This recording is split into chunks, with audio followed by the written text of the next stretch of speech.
Hey everyone, and welcome back. Want to host a webinar and let people reserve their spot automatically?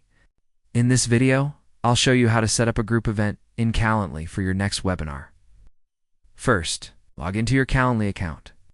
Click Create Event Type and select Group Event. Choose a one-time event for a single webinar, or a round robin if multiple hosts are presenting.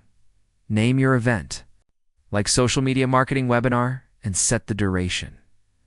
Now, configure the details. Set the maximum number of attendees for your webinar. Calendly will automatically stop accepting registrations once you hit this limit. In the Location section, add your webinar link from Zoom, Google Meet, or any other platform. Next, set your availability. Choose the specific date and time for your live session. You can also add a custom question to ask registrants, like what's your biggest marketing challenge?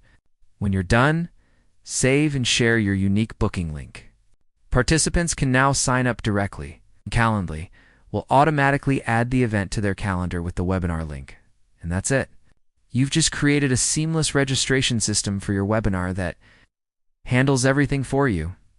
If you host a webinar with this method, let me know the topic in the comments. See you in the next one.